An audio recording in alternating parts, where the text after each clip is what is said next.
C'est ici. C'est ici. Comment? À la mezzanine. À la mezzanine. I wanna ride this bicycle.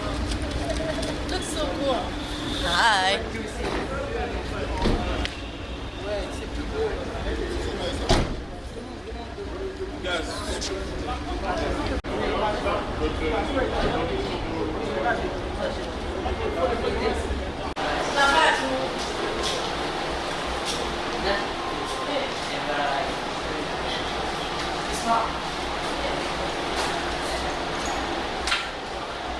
C'est le groupe de Bona.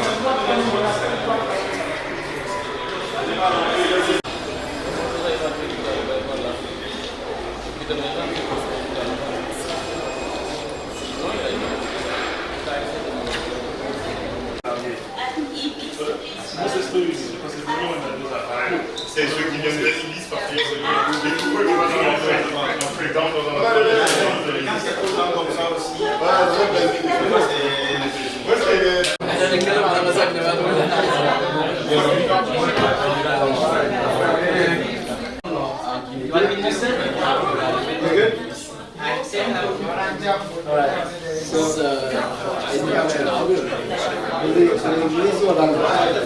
aller en premier temps en français et après en anglais pour nos amis qui sont là. Merci et bienvenue. Merci Evra, bonsoir sœurs qui venons d'un peu partout du continent. Moi c'est Zelkifli Raman Noufondia, même si tout le monde m'appelle Zoul. Je suis à la tête de ce projet qu'on a lancé en partenariat avec la Fédération royale marocaine de football, l'Office national marocain du tourisme et puis la RAM Royal Air Maroc qui nous accompagne. C'est un projet, comme l'a dit Evra, très ambitieux qui a commencé il y a quelques mois et qui épouse, n'est-ce pas, le projet football du Maroc. Le projet football du Maroc, c'est un immense projet qui aujourd'hui va au-delà du football. C'est un projet de société, c'est un projet de tourisme, c'est un projet économique. Parce que ce projet, l'organisation des compétitions internationales, notamment la Coupe d'Afrique des Nations 2025, la Coupe du Monde 2030 avec l'Espagne et le Portugal, est un projet aujourd'hui qui met une lumière incroyable sur le Maroc. Le Maroc allé. Et cette compétition phare qui est la Coupe d'Afrique des Nations, qui va commencer dans quelques jours. Et nous qui sommes là autour de cette table, Jen à ma gauche, qui n'est pas seulement une créatrice de contenu, mais qui est tout d'abord une ancienne championne du monde de MMA. D'accord? Voilà.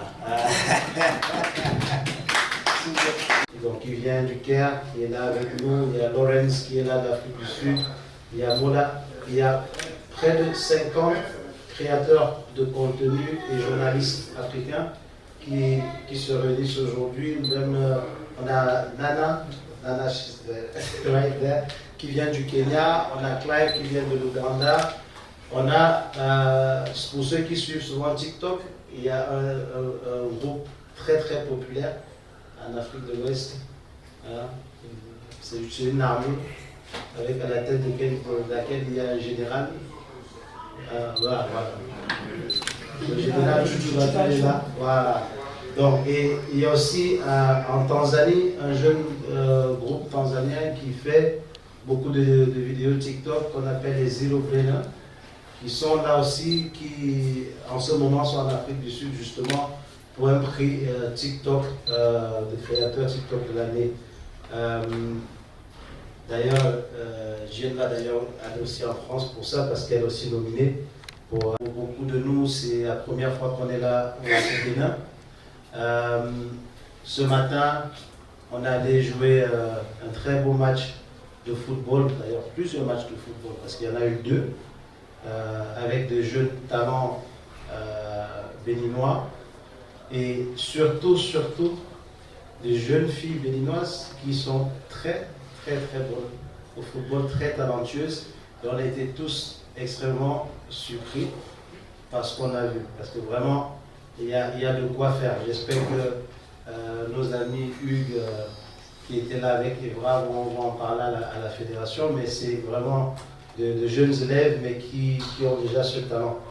Donc on part demain pour le Togo.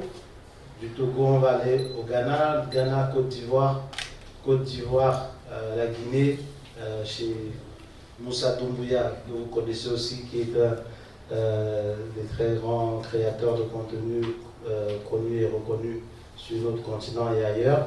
Et après, on sera au Sénégal, Mauritanie, pour arriver enfin au Maroc le 17 décembre. Et par le sud du Maroc, Dakhla, La Ayoun, on continue sur Agadir, Marrakech, pour une arrivée à Rabat au soir du 20 décembre à la veille de la CAN. Donc voilà pourquoi on est là, c'est on a réuni vraiment le continent autour de ce projet, pour un moment d'unité d'abord, de partage, parce que les créateurs qu'on a, les personnes qu'on rencontre, c'est des personnes qui viennent de différents backgrounds, qui créent vraiment des contenus complètement différents des uns des autres. Mais on a vu qu'on était au mois d'août, fin août-septembre, qu'on était au Maroc pour la première fois qu'on s'est tous réunis.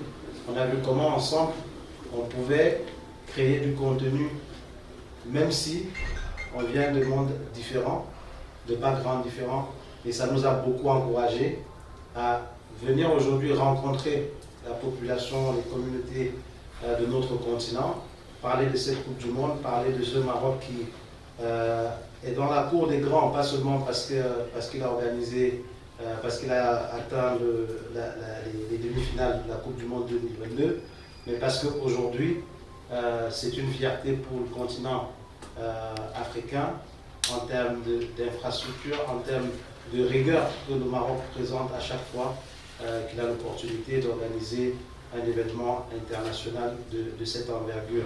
La dernière CAN en Côte d'Ivoire, on a dit que c'était la plus belle des CAN, mais là, je pense qu'on va vivre la plus belle des CAN dans quelques jours au Maroc, et on est tous heureux de pouvoir y participer, que ce soit ceux qui seront au Maroc, ou à travers nos écrans, ou à travers nos radios, etc. Mais en attendant ça, notre CAN a déjà commencé ensemble avec les communautés que nous rencontrons. Nous vivons donc la CAN au Maroc, terre de football. Donc voilà pourquoi on est là et nous vous remercions beaucoup. Je vais laisser la parole à Etienne. Et ce qui me ramène ici aujourd'hui devant vous, c'est cette incroyable caravane qui va partir, même si le séjour a déjà commencé il y a quelques mois au Maroc sur la visite des stades. Mais là, cette caravane qui va, malgré mon titre, quand je me retrouve devant eux, c'est des personnes qui ont 10, 15 millions de followers sur les réseaux sociaux, ce qui n'est pas rien. Et ce qui est beau, c'est que ce sont des jeunes humaines. Et c'est ce qui fait, je trouve en tout cas moi, les grandes valeurs du sport, celles que j'aime transmettre et que j'aimerais transmettre un petit peu plus. L'autre outil qui est important à comprendre quand on fait cette caravane aussi, c'est de comprendre que le sport aujourd'hui est un des seuls ascenseurs sociaux qui existent pour les jeunes talents et pour la jeunesse africaine. Et quand ils voient ce qui se passe à travers la télé, les jeunes créateurs de contenu, toutes les histoires, qu'on va pouvoir aussi changer les politiques, faire en sorte qu'il y ait de plus en plus d'infrastructures pour nos jeunes, faire aussi en sorte qu'il y ait de plus en plus de fédérations avec des formations, et qu'on puisse leur offrir aussi la possibilité de vivre ce sport ascenseur social dans leur propre pays, plutôt que d'être pillés entre guillemets par les pays européens ou d'autres pays. Je pense qu'on a tout à construire ici en Afrique. On a tout ce qu'il faut, on a tous les talents, on a les infrastructures, on a les politiques. Maintenant, pour que ça bouge, on a besoin d'influenceurs comme ceux qui sont avec nous aujourd'hui dans cette caravane. Et j'espère que leurs contenus vous plairont. Et merci énormément au Bénin de nous avoir accueillis pendant ces 2 jours. C'était juste extraordinaire. اتكلم باللغه الانجليزيه عشان اغلب الناس اللي قاعدين قدامي يفهموا. ونكمل بالمصري. بس during AFCON that was in Egypt. And I remember clearly going to the stadium for the first time and feeling that buzz, and instantly I was hooked. And maybe at the time I didn't really appreciate what it felt like to win 3 AFCONs in a row because it just felt like every time we played it we won it. And since 2010 that hasn't been happening for us. So I'm really hoping for a change of luck this time. But at the same time, I'm just generally excited about this tournament. I've been to Morocco several times and every time has been wonderful. And I've seen the stadiums, I've seen the people, I've tried the food. I'm super excited about this trip. I'm going to see a lot of countries for the first time, just like Benin and Togo and Ghana and, well, Cote d'Ivoire we went to the last AFCON, but most of these countries I'm seeing for the first time, so that's exciting as well. Generally speaking, I think it's going to be a really good tournament. No expectations, like no one could predict what's going to happen, because that's the beauty of AFCON. It's not like the Euros, it's not like any other tournament. I think this is the best tournament in the world, even if other Westerners don't respect it enough. And yeah, just looking forward to it, and hopefully Egypt will leave with the cup. That's another topic. We'll see, because Cameroon actually, we know how to win these things, especially in Morocco. I can't speak after 2017, honestly. I will walk out. Non, merci beaucoup. Les chers frères de l'Afrique, merci d'être à Cotonou. Moi, la première question c'est de savoir comment a été fait le choix des capitales pour faire cette caravane-là. Ensuite, à part aller voir les jeunes, la communauté, quel est l'impact réel que vous recherchez? Merci. Merci. C'était très simple en fait, parce que initialement, la caravane devait commencer au Cameroun, parce qu'on s'était dit on commence de l'Afrique centrale, Cameroun, Nigeria, 2 grandes nations de football qui aussi sont qualifiées pour la CAN. Bon, malheureusement, pour question de temps, comme on commence la caravane que cette semaine, on s'est rendu compte qu'on ne pouvait pas faire Cameroun, Nigeria. Et on s'est dit, mais le Bénin, on va commencer au Bénin parce que ça fait quand même un moment où vous ne voyez plus à la CAN. Et comme vous êtes de retour à la CAN, alors on va vous célébrer en commençant par le Bénin. Donc voilà, c'est comme ça. Après, la suite est logique. Après le Bénin, le Togo, et on continue ainsi de suite jusqu'au Maroc. Il y avait le Burkina et le Mali, mais bon, même comme le général est là et Samaké du Mali, on a un peu échangé avec les frères pour voir avec le temps qu'on a, ce qui serait plus rapide à faire jusqu'au Maroc. Donc c'est pour ça que finalement on a laissé la partie Burkina-Mali pour aller directement sur le Sénégal. Donc voilà, il n'y avait rien de plus scientifique que ça, c'est le merci. Au reste du monde. Ça, c'est la première des choses. La deuxième, c'est, comme l'a dit Diane tout à l'heure, on veut être les maîtres de notre histoire, ceux qui racontent notre histoire, pas la laisser aux autres. On veut marquer les esprits avec ce passage, ce moment qu'on a passé ce matin avec des jeunes. Ça sera inoubliable autant pour eux que pour nous. D'accord? Donc, c'est cet impact-là qu'on est en train de chercher, c'est ce lien qu'on est en train d'essayer de cultiver entre les nations africaines, parce qu'on est en Afrique, mais on ne se connaît pas. On ne se connaît pas assez pour se faire confiance, assez pour travailler ensemble et développer ensemble ce continent. Donc, avec ce passage, c'est ce qu'on essaie de faire déjà entre nous. On a appris à se connaître, à se faire confiance. Et maintenant, on est sur cette route. On veut rencontrer des gens, s'ouvrir à eux, qu'ils s'ouvrent à nous. Et puis qu'ensemble, voilà, on travaille ensemble pour le développement de ce continent. Même si aujourd'hui, il s'agit du football. Mais comme je l'ai dit, au Maroc, le football, ce n'est pas seulement un projet de football, c'est tout un projet de société. Et nous aussi, on embrasse cette vision-là, le football, projet de société pour tout le continent. Et je me permets, je crois que l'impact, il dépasse le simple impact social, parce que derrière, vous avez, alors certes, il y a cette partie où vous avez des enfants qui vont voir leur créateur de contenu préféré, et ça, pour eux, ils sont aussi importants qu'un joueur de foot, mais l'autre impact, il peut être aussi économique pour votre pays, parce qu'à partir du moment où vous avez des créateurs de contenu qui font des vidéos à plus de des millions de vues sur les réseaux sociaux, ils vont donner envie aussi à d'autres personnes de venir et de visiter les pays. Donc ça, c'est quelque chose aussi qui, je pense, n'est pas à négliger. Et puis après, c'est surtout le côté fraternité. Le sport, c'est un langage corporel universel. Et le foot encore plus, parce qu'on dit souvent que le foot est l'opium du peuple. Et je crois que si on arrive à casser toutes les barrières et les frontières en nous jouant avec les jeunes, avec toutes les différentes nationalités qu'on a dans cette caravane, bah, ça peut que créer du lien. Et peut-être que le lien social, au final, est le plus important. Bonsoir à vous. Merci d'avoir choisi le Bénin pour démarrer cette randonnée. Ça nous fait chaud au cœur. Et je voudrais, parce que vous avez commencé par Cotonou, demander comment vous trouvez Cotonou. Est-ce que déjà vous sentez que l'objectif est atteint ici à Cotonou? Vous avez la ferveur, le Guépard qui participe à la CAN. Et comment vous analysez la ville de Cotonou, la belle ville de Cotonou, parce que c'est aujourd'hui d'une grande beauté. Merci.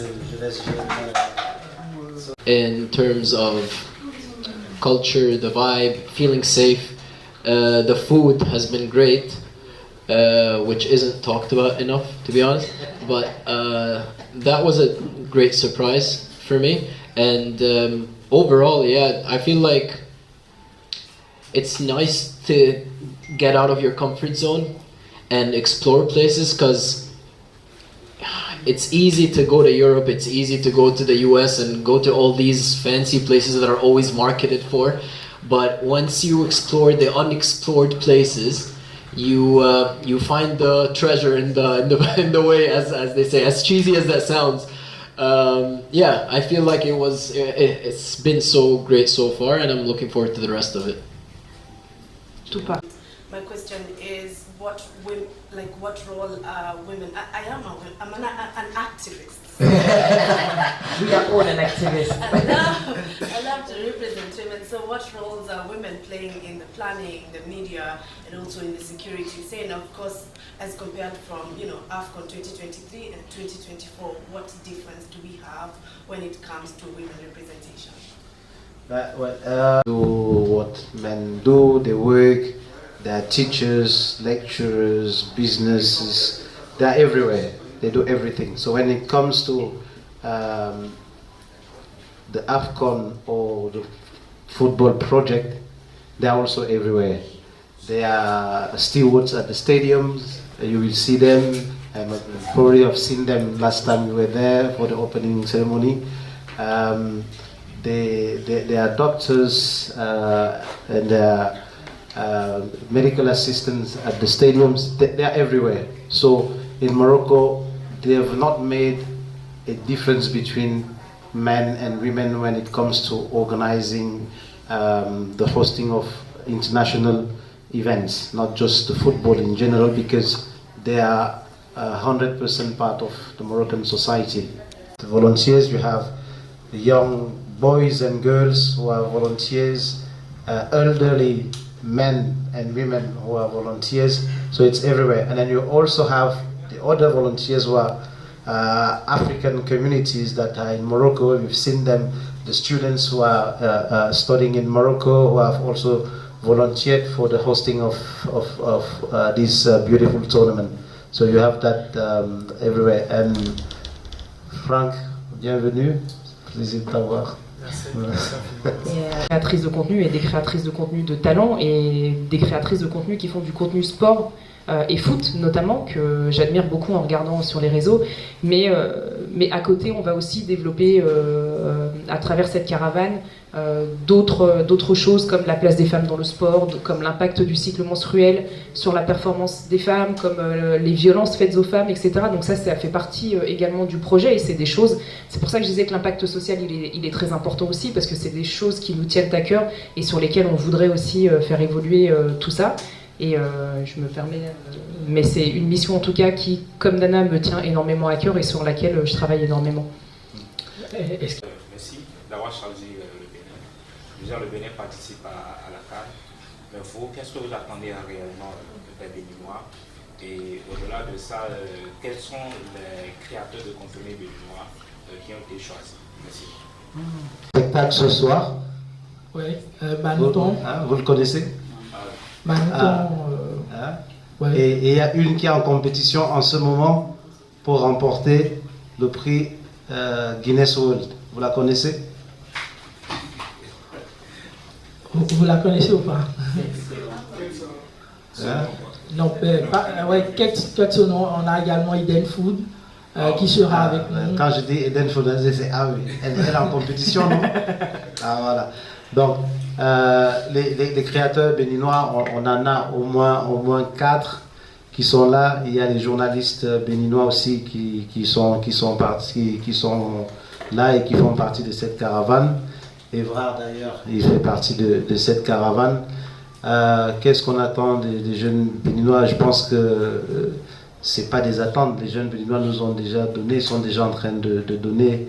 Après, je pense que pour eux, c'est d'être présents, si possible, au Maroc, vivre cette CAN avec leur équipe nationale, etc. Pour ceux qui pourront le faire, mais sinon, même s'ils ne sont pas au Maroc, ils vont continuer à soutenir leur équipe nationale ici au Bénin ou partout où ils se trouvent. Bon, je pense que c'est des choses qui se font déjà, donc c'est pour ça que ce n'est pas vraiment des attentes. Et nous, personnellement, on est très heureux d'être là, on est très heureux par l'accueil que les jeunes béninois nous ont accordé depuis notre arrivée, l'accompagnement qu'ils nous apportent depuis qu'on est là. Donc vraiment c'est un honneur et un grand plaisir de partager ce moment avec le peuple béninois. Autre tirage au sort de la Coupe du Monde. Bon, j'aurais aimé que le Cameroun parle de notre football. Mais voilà, si vous avez des questions, même plus tard, tout à l'heure, qu'on va partager nos réseaux sociaux, les réseaux sociaux des jeunes béninois qui font partie de cette caravane, pour qu'ensemble, on apporte l'Afrique avec nous vers le Maroc, terre de football. Merci beaucoup et bon après-midi. Merci. On va se diriger justement...